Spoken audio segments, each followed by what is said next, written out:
and welcome to my Balanced Druid Mage Tower guide for patch 7.2. I did this challenge with an item level of 906. I did not use the Nighthold 4 set, and the talents I chose were Warrior of a Loon, Displacer Beast, Guardian Affinity, Typhoon, Soul of the Forest, Shooting Stars, and Stellar Drift.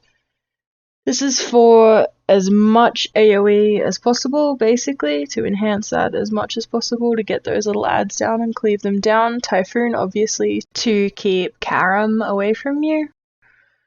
And some people choose Mass Entanglement. I honestly found Typhoon just much easier to use, in my opinion.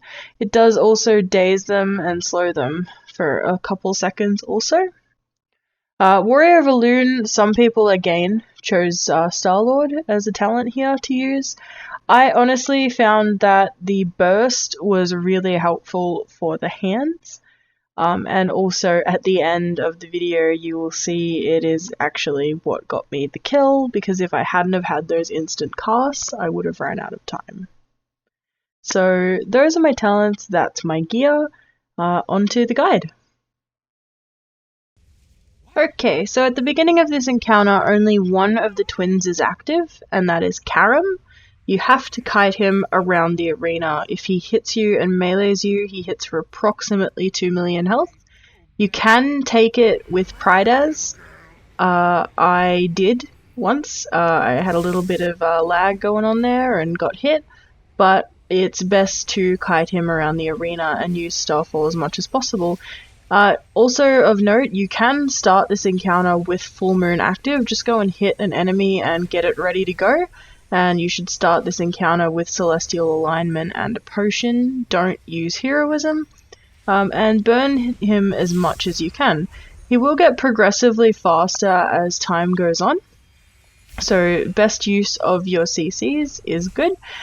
Please note that Entangling Roots does have diminishing returns in this fight, so you cannot spam it to keep him stuck. As you see, I did take a 2 million hit there. It hurts, don't do it. Yeah, that's how to not do this encounter. So other than that, you just kite Karam around the room, and when he's nearing 33%, you should start heading back to the middle of the arena next to his twin. If you don't do this, you're going to have a few problems later on, but I'll talk about that. But the second phase begins when Karam hits 33%, his twin Race becomes attackable. You want to deal as much damage as possible while also AoEing those adds down. Don't let them hit you. They don't hit for that hard, but I guess it does start kind of stacking up. Like once they're all on you, life gets kind of rough. Otherwise, you just kind of want to single target and cleave down those guys. That one shadow ad, the Shadow Vestige, will take longer to die than the other little ads, but you can add Moonfire to it and just kind of continue kiting it. It'll just take a little bit longer than the others to die. Phase 3 begins once Karam has healed himself up enough with Purgatory. He will start chasing you again. The added mechanic in this phase is the Hand from Beyond. This needs to be bursted down, and this is where Warrior of a Loon is really helpful. You'll want to try and keep Starfall down, but if you need to use Star Surge to get this thing dead, in my opinion, just use it. So if it doesn't, or if it finishes its cast, it just does a huge amount of damage, and you probably, I think you can survive like one, but it's just not the best idea. And again, like you can't take the hit from the hand and then a hit from Karam as well. So it's best to try and burst them down. I ended up deciding that I would alternate between using Warrior of a Loon and my Interrupt, as I could alternate between the two to get them down.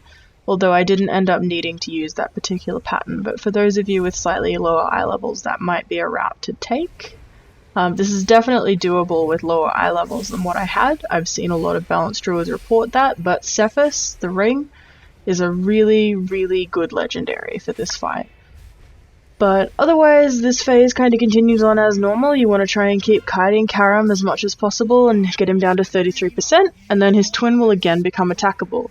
This is the final phase, and you'll want to pop everything you've got left. So heroism from drums, celestial alignment, a second potion, and the goal is to just burn down Haste.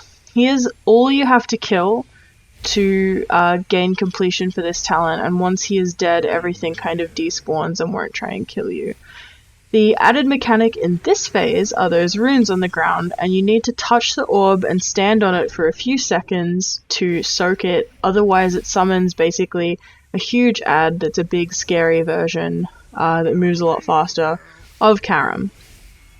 Otherwise, it's business as usual. You're going to continue kiting. You don't do what I did here and get hit because it hurts. I didn't actually realize I was that close, so that's my bad. You want to keep burning down those hands from beyond as much as you can.